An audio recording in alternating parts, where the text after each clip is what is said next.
Esse é o Mundo em Revolução e nós vamos falar agora sobre a situação em Israel. Hoje, dia 6 de novembro de 2024, são 9 horas da noite aqui em Kiev e também lá em Jerusalém, 4 da tarde no Brasil, no momento que eu gravo esse vídeo.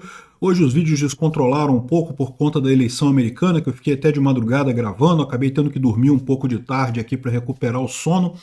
Mas está tudo certo. E só que eu deixo eu avisar para vocês que nos próximos dias pode ter mais descontrole, porque amanhã eu viajo para Odessa, eu vou conhecer o sul da Ucrânia lá em Odessa, então vai ter mais uma viagem aqui dentro da Ucrânia, mas os vídeos devem sair normalmente, pode ter algum atraso ou outro e coisa e tal, né? Enfim, falando sobre a situação em Israel, a grande novidade é a vitória do Trump, tá? A gente tem aqui um problema que foi o lançamento de mísseis em direção ao aeroporto Ben Gurion, em Tel Aviv, né, do Hezbollah. Felizmente o míssil foi derrubado pelos israelenses, então temos operações israelenses aqui no sul do Líbano também, mais um monte de coisa contra Beirute, aqui, contra alvos do Hezbollah em Beirute, mas a grande notícia do dia é o Trump.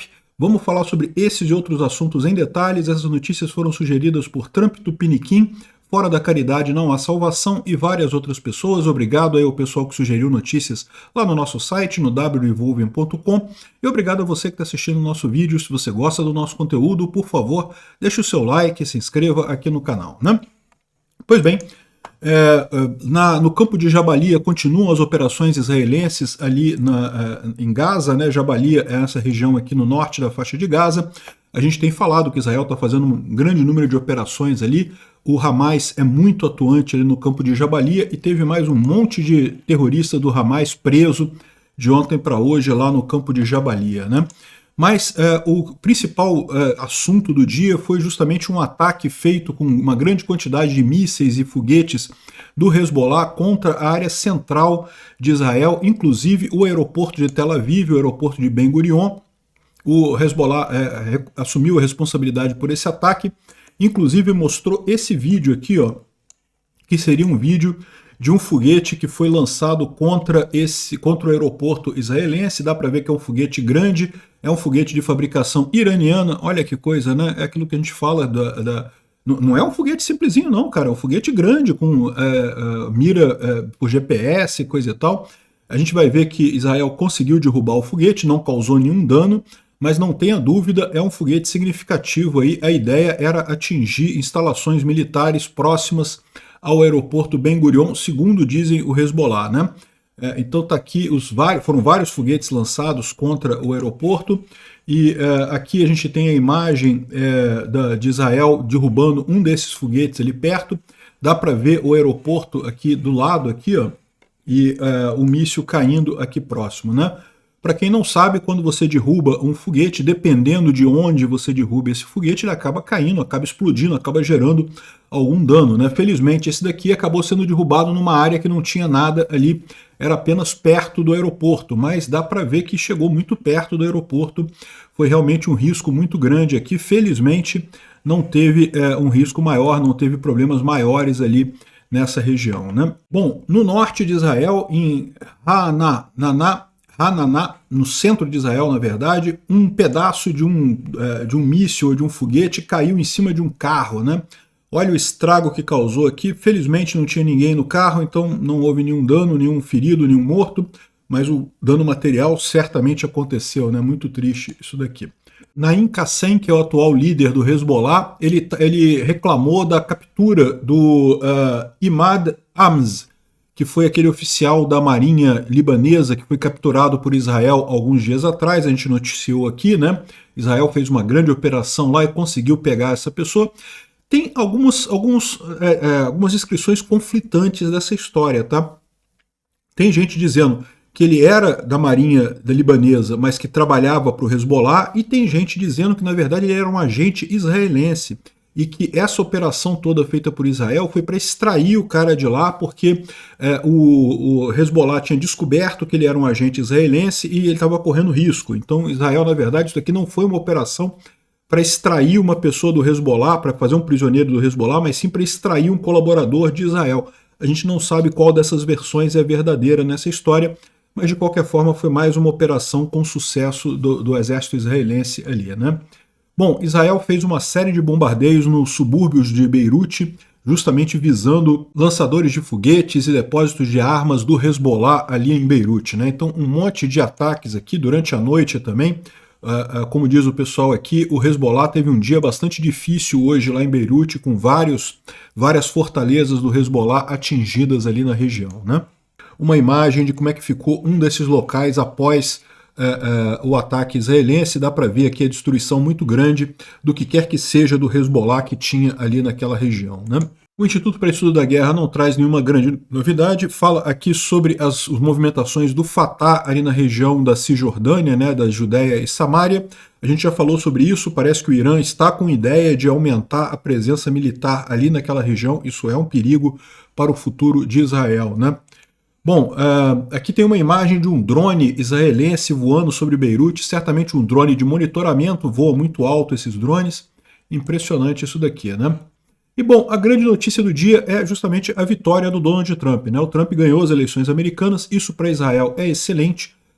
Os democratas, né, o Biden e a Kamala Harris, se ela tivesse ganho, não é que eles não fossem apoiar Israel, eles continuariam apoiando Israel, mas aquele apoio meia bomba, né? Aquela palmolescência toda dos democratas, né? Então agora eles, com o Trump não deve ter isso, deve ter um apoio mais aberto para isso daí. Lembrando que o Netanyahu ele também tem essa característica de ser da direita, como o Bolsonaro, como o próprio Trump, como o Milei na Argentina, então ele também se beneficia nessa situação com a vitória do Trump, né? Talvez por isso ele tenha tomado a atitude hoje de demitir o Yoav Gallant. O Yoav Gallant ele é o ministro da Defesa de Israel, ou era o ministro da Defesa de Israel. Havia alguma briga entre eles, mas o Yoav Gallant é muito respeitado, né, conhece muito bem a área militar. Então havia um certo conflito de poder ali. Esse tipo de decisão é sempre uma decisão delicada, né? A gente não tem todas as informações para saber exatamente por que o Netanyahu decidiu demitir ele, né? Eu sempre fico preocupado com isso, porque um risco que muitos líderes políticos tomam é de achar que entende do assunto militar mais do que os líderes militares, né? E a verdade é que o aspecto militar da coisa tem características muito diferentes da política tradicional. Então, para mim, me parece uma decisão, assim, não é uma contestável do Netanyahu demitir o Gallant, né? Mas aquele negócio, de novo, eu não tenho todas as informações aqui, a gente não sabe o que estava sendo discutido, quais eram os pontos de conflitos, então vamos esperar para que isso tenha sido o melhor para Israel no final das contas, né? A impressão que dá realmente é que com a vitória do Trump, o Netanyahu está se sentindo muito mais forte, está se sentindo mais confortável para fazer essas mudanças. Eu espero que tenham sido mudanças no sentido correto, né? O pessoal lá do Irã está bem preocupado nesse momento, porque vocês sabem, o Trump sempre foi muito mais duro com o Irã do que os democratas. Ele recusou o acordo que o Obama tinha preparado com o Irã, né? Houve uma época que havia um acordo dos Estados Unidos com o Irã, feito pelo Obama, o Trump bloqueou esse negócio. Quando voltou o Biden voltou com esse acordo, então tem tudo para acabar esse acordo de novo. Mais do que isso, o pessoal do Irã, a gente sabe agora, tentou matar o Trump, né? Houve uma armação para tentar assassinar o Trump e falharam. Então o Trump deve vir aí com muita força contra o Irã. Mais uma coisa para ajudar Israel, mais um motivo de preocupação para os ayatolás lá no Irã, né? Lá em Teherã, os iranianos colocaram esse cartaz aqui fazendo menção a Teloshima, né? Uma mistura de Tel Aviv com Hiroshima, né? Querendo dar a entender que o Irã poderia usar uma arma nuclear contra Israel. Eu acho essa chance muito pequena, no final das contas isso aqui é muito mais uma bravata do que qualquer outra coisa, mas não deixa de mostrar a preocupação que existe nesse caso, que é justamente uma guerra nuclear ali. Essa aproximação do Irã com a Rússia pode ter de fato ajudado o Irã a desenvolver suas armas nucleares, né? Uma coisa que a Rússia tem é tecnologia nuclear. Para passar isso para o Irã pouco custa, né? Então uma preocupação grande essa coisa com essa possibilidade do Irã reagir de forma nuclear contra Israel. O Irã ainda não retaliou Israel, disse que iria retaliar. Vamos aguardar o que acontece aí nos próximos dias, né? Os Estados Unidos fizeram pela primeira vez um teste de um veículo, de um míssil hipersônico, né? Em tese, a China já tem um veículo hipersônico, a gente não sabe se funciona de verdade, mas eles dizem que tem. A Rússia mentiu dizendo que tinha um míssil hipersônico também, mas na verdade não tem. Os mísseis supostamente hipersônicos da Rússia não são manobráveis. Talvez os Estados Unidos seja o primeiro país a ter de fato um míssil hipersônico, né? O que é o míssil hipersônico? É um míssil que permite manobras acima de Mach 5, né? A 5 vezes a velocidade do som. Não é meramente um míssil avançar essa velocidade, ele ser manobrável a essa velocidade, né? Em tese, esses mísseis ficariam na estratosfera viajando e poderiam ser, então, chegando perto do alvo, eles desceriam e atingiriam um alvo em solo. É uma capacidade muito preocupante e os Estados Unidos estavam meio para trás nisso, acabou de fazer o seu primeiro teste neste momento, nessa história, né? Mas, de novo, estaria para trás se você considerar que a propaganda chinesa e a propaganda russa falavam a verdade. A Rússia a gente já sabe que estavam mentindo, porque tentaram usar esses mísseis contra a Ucrânia e o Patriot que tinha aqui na Ucrânia destruiu todos eles, nenhum deles conseguiu atingir o alvo, né? Então, os Estados Unidos estão na frente nessa história. E bom, está circulando a informação aqui que a gente não sabe se é verdadeira, tá? Aqui é o jornal a Defesa Árabe, que está falando que o porta-voz dos Houthis disse que as operações internacionais dos Houthis eram puramente defensivas e que nós estamos anunciando o fim dessas operações.